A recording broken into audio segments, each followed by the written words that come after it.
Subscribe to our channel and hit the bell icon so that you know when live we go. Today we shall discuss two articles from the explained section of Indian Express and two articles from today's The Hindu Sunday edition. Let's begin with this first explained article of this week. China's fully solar powered semi-satellite drone. Well, China has for the first time successfully test fired the first fully solar powered unmanned aerial vehicle.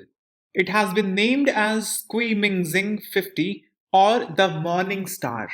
Let me quickly give you a brief about the feature of this unmanned aerial vehicle and then we will discuss the strategic significance of it. First of all, it has a mammoth-sized wingspan of 164 feet and it is entirely powered up by solar panels. Because of the vast size of the wingspan, it is long endurance. The UAV is also called High Altitude Long Endurance UAV, HAIL UAV. It can stay airborne for a very long duration, for months. Although China has just done the maiden flight, but it is expected that this unmanned air vehicle can also remain airborne for years. Another very important feature, it is high altitude, but it is also low speed drone. So it will not be moving very fast like a low Earth orbit satellite. In the satellite system, you know that the low Earth orbit satellites, they move very fast. And as the orbital altitude increases, the speed keeps on decreasing. But this is a low speed drone, and you would understand since it is low speed, it will have some significance. It can do better surveillance, reconnaissance activities. The drone is generally designed to fly above 20-kilometer altitude, just the outer part of the troposphere. You know that above troposphere, the airflow is more stable, and cloud formation, these are the features of troposphere. So above troposphere, the airflow is stable and there are no clouds, which is very essential because it is entirely solar panel powered. So it mustn't be hindered by the clouds, and to stay functional, it should get direct sunlight. So obviously, it must also have solar energy storage capability because it has to remain functional during night as well. If you combine all these features, you will realize that this drone can actually become a quasi-satellite. The operational range of this UAV is designed between 20 km and 100 km above the Earth's surface. This is quite high. You know that the range of low Earth orbit satellites begin from 400-500 km above the Earth's surface. But it can be as low as 100 km as well. So this drone will be blurring that distinction of being a drone and a satellite because it's a low speed drone. So it won't be moving fast like an aerial vehicle. It can stay at a place, do mapping, collect information, whatever purpose it has been designed for, and it can be used as a satellite over the top. So basically, all the functions that a satellite performs of surveillance, monitoring, atmospheric inspection, aerial mapping, communication signals relay, all those functions can be performed by this UAV as well if it is given proper transponders and other equipments. That's why it is now being termed as quasi-satellite or a pseudo-satellite. It is also being referred as high-altitude platform stations. I must tell you that this is not a new technology as such because nothing that it involves is new. The engine of the drone is not new, the solar panel is not new, there is nothing new as such. US already has this technology and they have kept their drone afloat for 42 days. The only difference this time around with China is that their claim for this UAV to remain afloat in the atmosphere is larger. Many months, could be even a year. Only that's the difference. The size, of course, is also bigger. So the challenge here is not from the technological end. The challenge here is from the engineering perspective that when you are designing such a large wingspan, it has to remain stable. You have to take care of the safe launch of the UAV. So it's mastering the engineering design. The significance of this kind of UAV is huge. When you do satellite, you begin from learning about polar satellites. And you know how polar satellites move over the surface of the Earth, forming a pattern of 8. So to come back at the same point on the surface of Earth, it takes time. It can take from a week to 10 days. So for time sensitive operation, you cannot be waiting for that large amount of time. So if you want quick reconnaissance, surveying, communication above a particular point on the surface, this kind of UAV can come very handy. There is also a risk of satellite destruction during conflict. During the wartime, the space warfare is a real danger of future. Countries can start destroying each other's strategic space asset. Satellites can be blown away. So to avoid any disruption of services, this kind of UAV can be of huge strategic importance. Strategically, from the perspective of geostrategic planning, the reconnaissance or monitoring or surveying or communication above a point, maybe over the ocean, these can be made very effective using such UAV. UAVs are actually cheaper than satellite. They are easier to launch, they are easier to maintain. And if you come to think of it, it will have many ancillary benefits of encouraging innovation,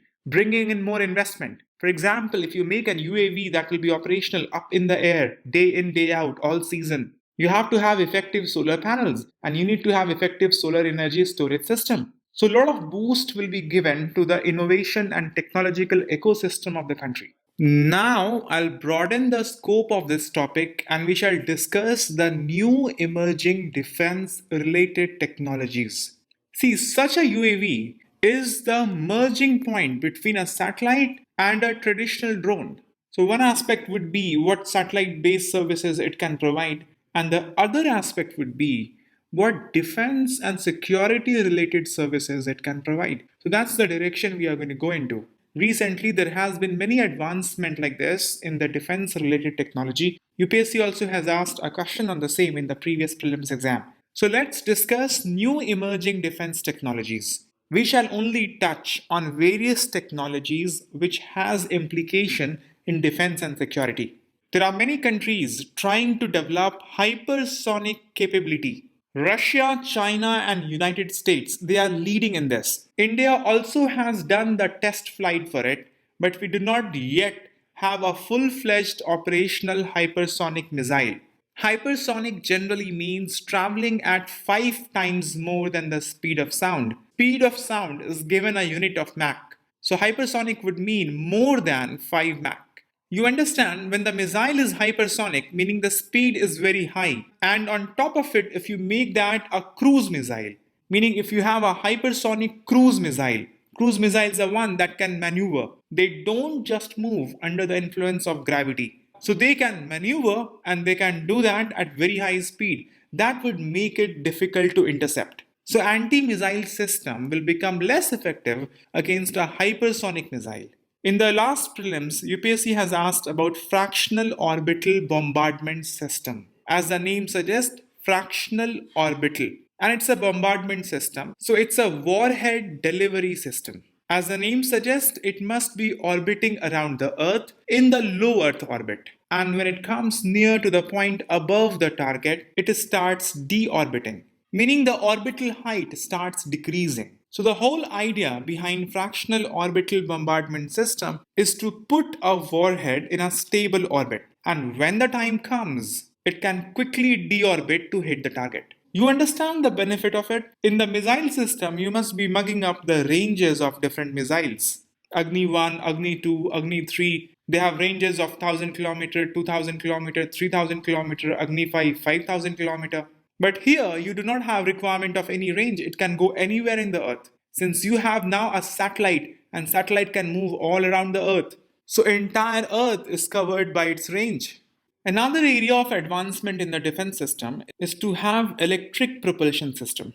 We'll have a little bit of discussion later on as to what is the benefit of this electric propulsion system. As the name suggests, the propulsion system would require electricity, and electricity would come from hydrogen fuel.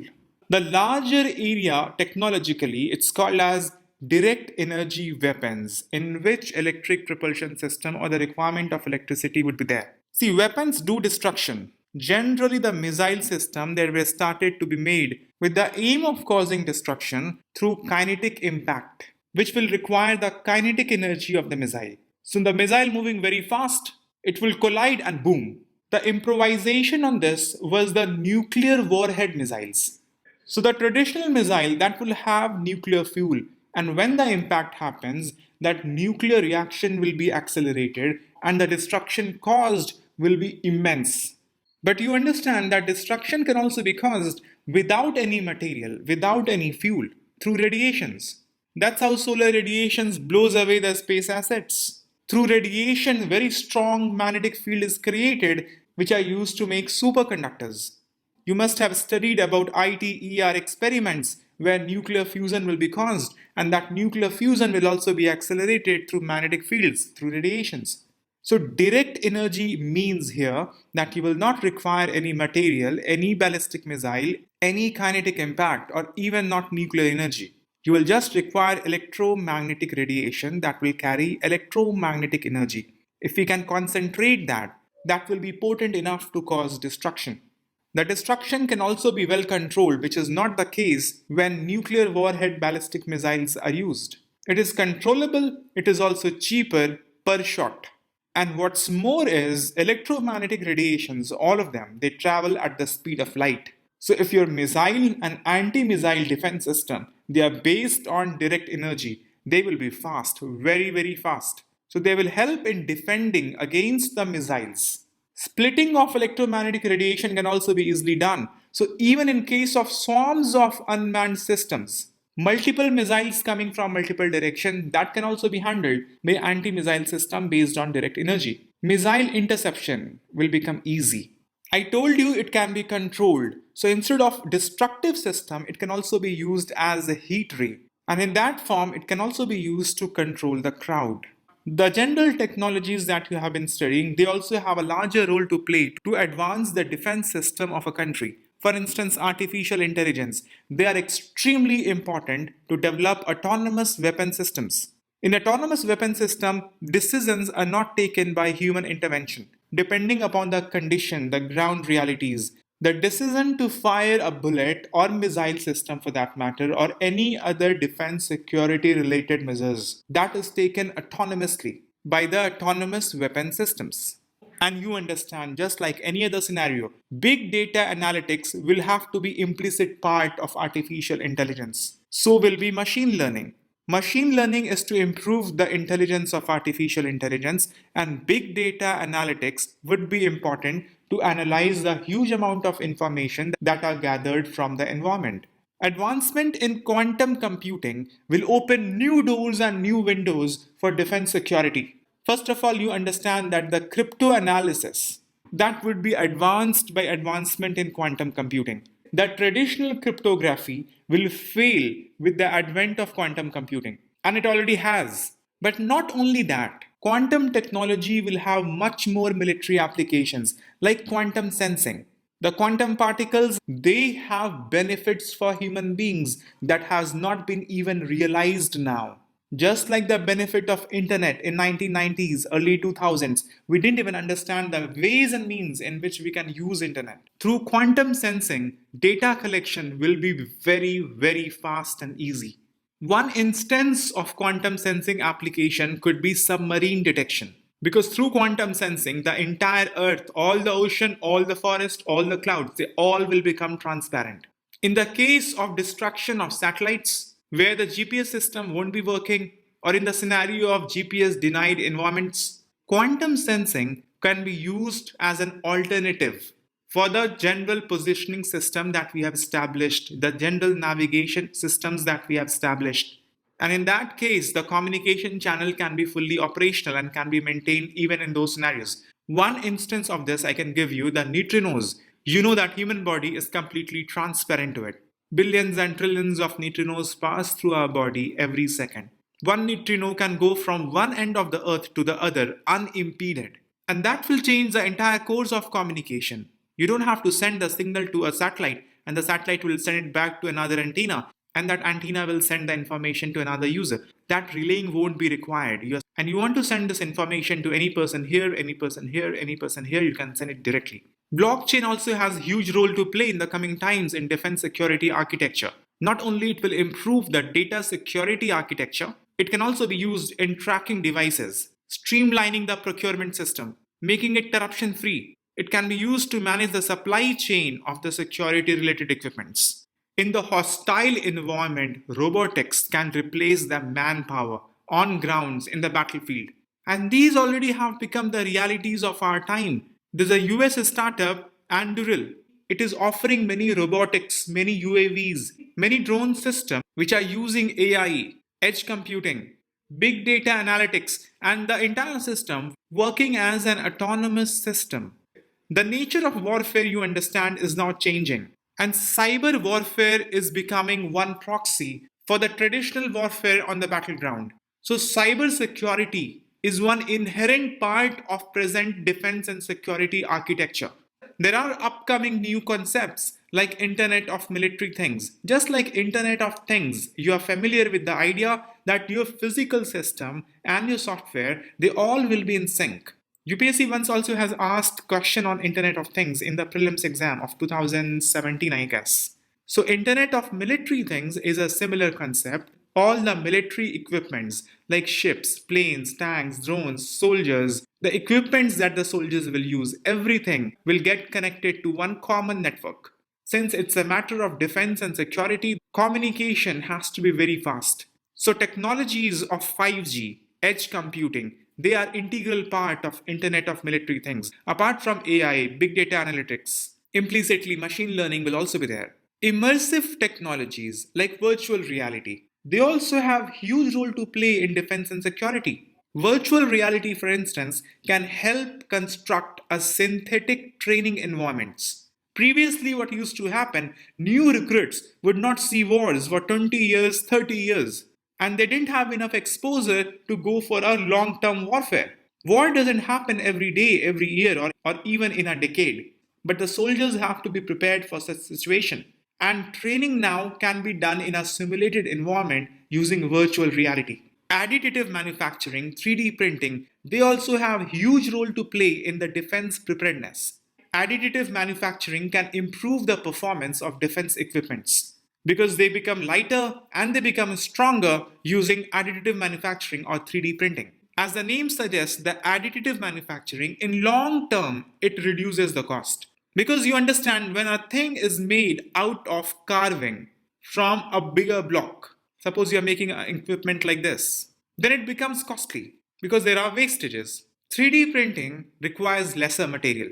It can also involve nanotechnology and improve the strength of the material. When you do carving out of a block, then naturally you are restricted in the engineering design, in the engineering possibilities that gets enhanced in case of additive manufacturing. Additive manufacturing is done on the spot and it is fast. You can do it on demand. You can also do it in the localized manner in the conflict zone. So that reduces the burden of logistic. And when you involve other technology like material design, nanotechnology, synthetic designs, you can actually make the armors, the defense equipments with special properties like self-heating ammunitions. And how can we forget biotechnology? Biotechnology has been playing a huge role in defense, but there are ethical issues involved in this. I leave you with one question as a food for your thought, and this is really an important question. The question is how technology is influencing the nature of war in the current times. You can try attempting this question, write the answer in the comment section. I'll pin the answer to this tomorrow in the pinned comment. Now we shall take up this article from today's The Hindu from page number 1. India stays out of trade pillar of the Indo-Pacific meet. See, there are 4 pillars in the Indo-Pacific economic framework: supply chains, clean energy, fair and resilient trade, and fair economy. So, India has agreed on these 3 pillars: supply chain, clean energy, fair economy. But India has decided to not join the declaration on trade. And India is the only country out of the 14 countries that have decided to engage into the Indo-Pacific Economic Framework to not join this pillar of the agreement. Countries are free to join or to not join any of the 4 pillars. India has some concerns regarding this pillar, which we shall discuss very shortly. But right now, India is adopting the strategy to wait and watch, because there are concerns in many quarters in India that maybe some conditionalities would be imposed on the aspect of environment or labor regulations, and those will discriminate the developing countries, because yet the details, the proper contour of the framework has not been decided. And also there's a big concern regarding the data flow across the borders in the process of trade. As you would be aware that the government has withdrawn the data protection and privacy law and has decided to come up with a more comprehensive law on data privacy. So you can say that we are actually trying to calibrate our own domestic position on data privacy. And we have some concerns regarding environment and the labor regulation aspect of the trade, so we have decided to not take a position on this pillar. But we have agreed on the other three pillars. Now let me give you a little bit of background of Indo-Pacific Economic Framework. At a time when the world politics is focusing on the Ukrainian crisis and when it was being felt that US and the big powers have moved their focus away from Indo-Pacific, US announced the Indo-Pacific Economic Framework. This initiative seeks to increase the economic collaboration in the Indo-Pacific. This announcement happened in the last Quad summit, which was held in Japan. You would be aware that US withdrew from Trans-Pacific Partnership under the last regime of President Donald Trump. And after this, there were serious concerns over the absence of any credible US economic and trade strategy to counter China's economic influence in the region. China already is exerting huge influence over the RCEP members. And China already has applied to join for comprehensive and progressive agreements for Trans-Pacific Partnership. CPTPP, this came into being as the child of TPP after US declined to join it. So there was enormous pressure in the US administration to come up with an economic and trade strategy for Indo-Pacific. So US has now projected IPEF, Indo-Pacific Economic Framework, as a new US vehicle for economic re-engagement with East Asia and Southeast Asia. And this will also be a substantial step by the US as part of its decade-old Pivot to Asia strategy. These are the members of Indo-Pacific Economic Framework. Out of the 10 ASEAN countries, there are 7. And there are 4 RCEP countries apart from the ASEAN countries: Japan, South Korea, Australia, and New Zealand. And apart from these ASEAN and RCEP countries, there is US, India, and Fiji. In total, 14 countries. If you look at this diagram, you would identify that in the ASEAN countries, Cambodia, Laos, and Myanmar are not there. These 3 countries are there in RCEP. So barring these 3 countries and China, rest of the RCEP countries are also there: Korea, Australia, Japan, New Zealand. These 3 countries, Australia, Japan, New Zealand, apart from Brunei, Malaysia, Singapore, and Vietnam, and Canada, Chile, Mexico, Peru, and UK. These countries form CPTPP. And here in this block, you see the countries of Indo-Pacific Economic Framework. So the countries in Indo-Pacific Economic Framework are these 7 countries of ASEAN. Together with these 7 countries, we have 4 more countries that are part of RCEP. 7 plus 4, 11, and there are 3 more: India, Fiji, and United States. Total 14 countries. The agreement has 4 pillars. The exact modality and the details they haven't discussed yet. But roughly, the trade pillar aims to establish high standards for inclusive, free, and fair trade commitments. This trade pillar also has a digital trade pillar that incorporates not just the purchase and sale of goods online, but also data flows. Data flows will enable the operation of global value chains and services. The supply chain resilience pillar. This framework aspires to secure access to key raw and processed materials, semiconductors, critical minerals, and clean energy, particularly for crisis response measures. You remember during the time of COVID-19, the supply chain of microprocessor chips got disrupted. The pillar of clean economy actually means clean energy, decarbonization, and development of resilient infrastructure. In line with the Paris Agreement, this aims to provide technical assistance and help mobilize finance to improve the competitiveness and enhance connectivity by supporting countries in the development of sustainable and durable infrastructure and adopting renewable energy. This 4th pillar is called as fair economy. It basically includes tax and anti-corruption measures. It aims to have fair and competitive taxation system, anti-money laundering and anti-bribery regimes, and standards and agreements to curb tax evasion and corruption in general. You see, all these four pillars, they incorporate general agreements, a kind of consensus among the members. There are very few things in the entire scheme that will be legally enforceable on all countries. Largely, it is just consensus, a common understanding among the members. If you come to think of the benefits of Indo-Pacific Economic Framework, there would be many. You may think of it as a platform that will boost India's outreach in the Quad Plus format and will provide a new platform for regional economic cooperation based on internationally accepted and transparent benchmarks. Because like minded countries like India, Australia, Japan, US, they'll come together. See, India, is neither part of RCEP nor the Comprehensive and Progressive Agreements for Trans Pacific Partnership, CPTPP.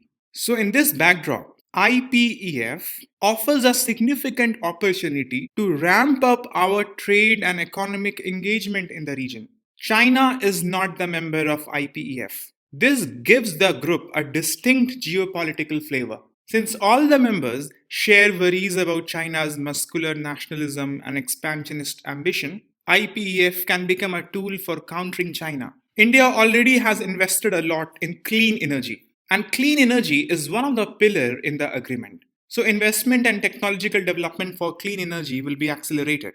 India joining IPEF, although partially initially, still is a strong stand towards India's commitment to Indo-Pacific goals. India has many set Indo-Pacific goals. On the economic front, India's trade in the region has been growing rapidly. There has been increased overseas investment directed towards the east. For instance, in Comprehensive Economic Partnership Agreement with Japan, South Korea, and Singapore. And we also have free trade agreement with ASEAN. We also have another free trade agreement with Thailand. India has been very vocal, very active in championing a free and open Indo-Pacific. US, Australia, New Zealand, members of ASEAN, they all have expressed a common view that India must play a greater role in the region. India has become a partner in Quad. India always wanted rule-based multipolar Indo-Pacific region. We wanted to prevent any single power from dominating the region, whether the land or the sea. So it seems like the absence of China from IPEF and strengthening of this body will weaken the Chinese growing influence. It will also help the cause of Indo-Pacific goals that India has set. Indo-Pacific Economic Framework would also help US companies, and many US companies, you would be aware, they are looking a way out to shift their manufacturing facilities out of China. Also, this seems to be the first multilateral attempt to boost the global supply chain resilience. It will help a lot in mitigating the disruptions of crucial supplies, supply of critical raw materials, critical minerals, semiconductor chips. That will help the cause of India's e-mobility plan and in general the manufacturing industry in India. But obviously there are some challenges as well. First of all, IPEF is not a traditional trade agreement. The US officials leading the agreement, they have made it very clear that IPEF is not a free trade agreement. So it's not going to discuss any tariff reduction or increase market access. So it raised serious question concerning its utility as an economic agreement. As we have seen previously, there are four pillars or four modules, and countries can sign up for all components within a particular module or a pillar.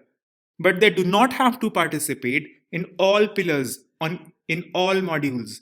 Like India has participated in three, India hasn't participated in the trade pillar.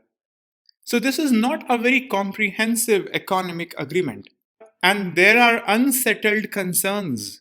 Concerns about the digital data, concerns about labor regulations, concerns about the environmental issues. They haven't come up with any market access commitments. There are no agreements on lowering the trade barriers. So India did not so this doesn't seem to be an opportunity that India might have missed under RCEP. That is why there are many critiques suggesting that this is an agreement from security perspective, not for economics. and US is going to sway this agreement for the security purpose.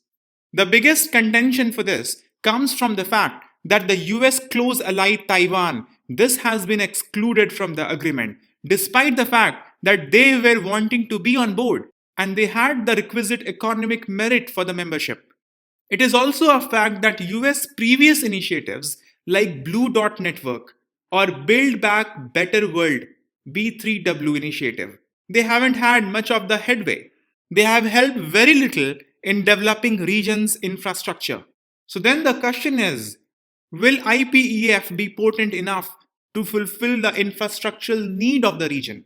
Also, we have discussed the concerns of India, all those are challenges. The open data flow demand that they are asking for, that will seriously restrict India's ability to regulate data for domestic purpose. So if India end up not joining the trade pillar, then the question is how effective will be India's participation only partially into the agreement? There is a news article in today's FAQ section. Why is the Kushiyara River Treaty important? During the recent Bangladesh Prime Minister Sheikh Hasina's visit to India, the two sides have signed a slew of agreements. And in that set of agreements, a water sharing agreement also has been signed. And this has been a landmark because this is only the second water sharing treaty that India has signed with Bangladesh after Ganga Waters Treaty of 1996. So after 25 years around, we have got into a second water sharing agreement with Bangladesh. The Tista water sharing agreement that was installed by the West Bengal Chief Minister and still has been lying in the back burner. See Kushiyara River. Here it has been shown on the map. This is Kushiyara River. This is a distributary of River Barak. River Barak flows through Assam and then into Bangladesh. And on entering Bangladesh, it gets divided into two distributaries, River Kushiyara and River Surma.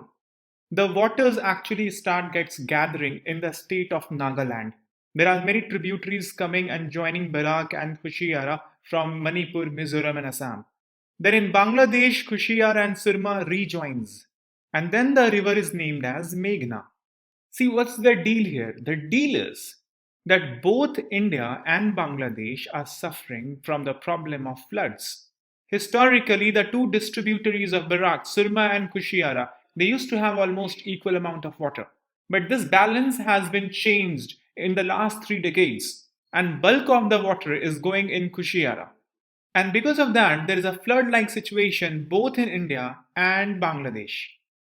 So this is a natural geological problem that both India and Bangladesh has been facing because of changing nature of the river. This river Kushiyara, it poses flood-like situation in Bangladesh and also in Assam, and then it goes dry in winter. You would know that the rice cultivation in Bangladesh is very important. Traditionally, they have been having 2 seasons of rice cultivation, sometimes even 3. The rice that they grow in winter is called as Boro rice. And they have been facing serious problem in the Boro rice cultivation in winter and also vegetables and zad crops. So to overcome this problem, Bangladesh has started constructing canal. That canal is called as Rahimpur Canal. Rahimpur Canal has been built in the Sylhet region of Bangladesh. They finished off the work of Rahimpur Canal back in 2016. But the pump house that was supposed to be pumping water from Kushiyara to Surma has been lying idle since then. Because India objected to the operation of the canal and the related infrastructure that was built along with it. Why? Because, as you can see from this region, this is very, very close to the border. And in fact, River Kushiyara at one point forms the border between India and Bangladesh. So it is like the no man's zone for India and Bangladesh. And having infrastructure development could have posed internal security challenges for India. So India objected to the move. But now, with this agreement that has been signed, Bangladesh will be able to operate the Rahimpur Canal and they would have the balance of flow in Surma and Kushiyara as they want. This will, of course, benefit India in the Assam region. The reason why it could have been pushed through because there has been no objection in India from any of the states. because this diversion of Barak into Surma and Kushiyara happens at the border of India and Bangladesh. So Barak has already almost entered into Bangladesh. So it is their business now to have a balance in the flow in the two distributaries. Assam has nothing to do with it because these two distributaries are not flowing through Assam. So there is no question of objection from Assam or any other state. Number two, this has been a relatively small project. Rahimpur Canal is just 8 kilometers long. That's it. Compared to Teesta, which would be a big project if any canal has been constructed like that. Also, River Teesta involves West Bengal. But anyhow, it's a good start for bilateral engagement between India and Bangladesh. Now, the question is what is here for the exam? From the prelims perspective, you must understand different rivers, their tributaries and distributaries, because UPSC has been asking questions on that, more so in the recent time. From the mains perspective, you must try to analyze the reduced water flow of the Kushiyara during winter and also Teesta. How is that impacting South Asian rivers? Or rather, what is the impact of climate change on the South Asian rivers? How does it affect communities around the rivers and what will be its consequences on issues like migration? Bangladesh has cited serious concern of reduced river water flow in winter months because it affects gravely their agriculture sector. So have some brainstorming on this issue because if at all a question arises in the mains exam from here, very likely that the question will hover around this issue. Because of the unfortunate incident of Cyrus Mistry road accident death, there has been many explained articles on road safety. We will do a short comprehensive analysis of problems and solutions to road accident, but before that, let us see provisions of Amended Motor Vehicle Act 1988, the provisions that will help in increasing road safety. First of all, the Amendment to Motor Vehicle Act 1988 has increased the penalty for traffic violations. Previously, the compensation for road-related accident and death were very meager. The compensation for death now has been increased to Rs 2 lakh. For this purpose, the amended Act now has a provision for Motor Vehicle Accident Fund. The Act now also provides for creation of National Road Safety Board. This will be an advisory body to advise the central and state governments on all aspects related to road safety. In order to utilize the golden hour, which is considered to be the first 60 minutes after accident and is very crucial to reduce the fatality and recovery of the victim, the amended Act has given protection to Good Samaritan. People who help the road accident victim and bring them to hospital, they will not be liable for any civil or criminal action. Usually, the police start to use investigating the Good Samaritans, the one who is helping the victim. The Act now also calls for more technology in road administration. The amendment envisage automation of vehicle fitness and computerization of driving tests, reducing human interface. That will surely reduce corruption and ensure only able people are given driving license. The Act also calls for setting up more training schools for specialized vehicles, for giving the drivers commercial driving license for those vehicles. If the vehicle becomes very old and can damage the environment, the Act calls for recalling such vehicle. And if the fitness of vehicle is automated, then this provision will be strengthened and can be done on time. Presently, we do not have a national transportation policy. The amended Act calls for consultation with state government and formulating a national transportation policy. It is important for you to note that the Amendment to Motor Vehicle Act talks about taxi aggregators and they are considered as digital intermediaries. These taxi aggregators will have to take license by the state government and they have to comply with the Information Technology Act. Since there have been many cases of mishap related to Ola, Uber and other taxi aggregators, so that aspect also needs to be covered vis-a-vis road safety. Now let us look at the issue of road safety from the perspective of governance, GS paper 2. See, for governance, the first and foremost thing is a vision of governance that comes from policy. In order to implement the vision of policy, we do legislation. For legislation to be implemented, there has to be strong administration. And administration requires two things. First of all, human resource, which comes from institutional capacity, development of good institutions, and infrastructure physical infrastructure, digital infrastructure, which the administration can use along with human resources. Then there will be rules and norms and process of administration, including transparency, accountability, audit, and so on and so forth. For the success of administration, we require people's participation. And as human civilization grows and progresses, we see application of technology in every sphere of life. So if we are talking about road accident, we must see application of technology vis-a-vis road administration as well. This is a general framework that you can apply to any topic if we are doing it under governance. Let us try and apply this template for road administration. First of all, there is a need of policy. Do we have a policy? For very long, we did not have a policy, but in 2015, we signed Brasilia Declaration, which required proper road administration setup to decrease the accident level to half. But immediately after signing the Brasilia Declaration, we did not have a policy, but recently we have an approved National Road Safety Policy. Legislation. Do we have a legislation for the concerned issue? We did have a legislation, and that was enacted in 1988, Motor Vehicle Act. Many of the provisions were obsolete. We did the amendment to this legislation in 2019. To implement the legislation for proper road administration, we need institutional capacity. And there is always human resource and budget constraint with PWD. To overcome this problem, it has been suggested by Niti Aayog that 10% of the fund that is earmarked for road infrastructure must be reserved for maintenance.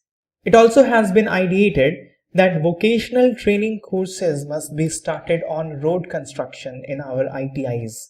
That will solve the problem of budget for road maintenance and human resources. Regarding road infrastructure, it is generally known that the roads are poorly designed and poorly maintained. Only 6% of our total roads are highways, and only 22% of highways are 4-lane or above. So in this regard, continuous road infrastructure improvement is required. And the important projects like Bharatmala Pariyojana, these has to be completed on time, and then maintenance also has to be done. The Central Road and Infrastructure Fund, which was previously Central Road Fund, now this fund operates under Ministry of Finance. This must be used for maintenance of roads. Once you have the human resource and you have the desired infrastructure, then it requires administrative competence. For example, there must be accountability of contractors. There must be stringent testing of driving skills. There must be institutional coordination. For example, Transport Data Center must be set up at national level. Presently, the data regarding accidents is collected by NCRB. The amended Motor Vehicle Act provided for National Safety Board. This has not been operationalized yet. At the earliest, this must be made operational.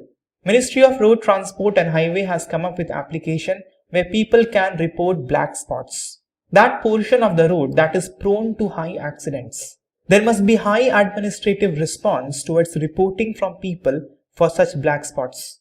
The traffic management system in India is very poor. Many a times you will see the red light not working, the camera is not working, the speedometers on highways not working.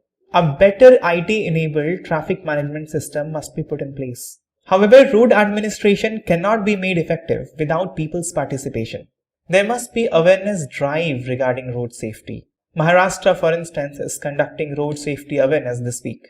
People should be sensitized regarding creation of unauthorized speed breakers near their homes. Since there are no signboards for that, many a time they become reason for road accidents. People must be sensitized for using helmets, for not overspeeding, especially on highways. And in any area of governance, you must look at the possibility of application of technology. Niti Aayog has recommended that 1% of the fund for road infrastructure must be earmarked for R&D purpose, which will help in coming up with more improved material that will help in creating durable roads. For instance, use of plastics have been started to make it waterproof and durable. New technologies are coming in that alerts the driver if they fall asleep while driving. Possibility of making such technologies applicable as far as possible or even compulsory must be looked into. Who will look into all these things?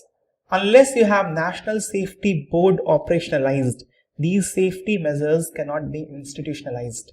This is the general template for covering any topic regarding governance. You can use this template for other topics as well.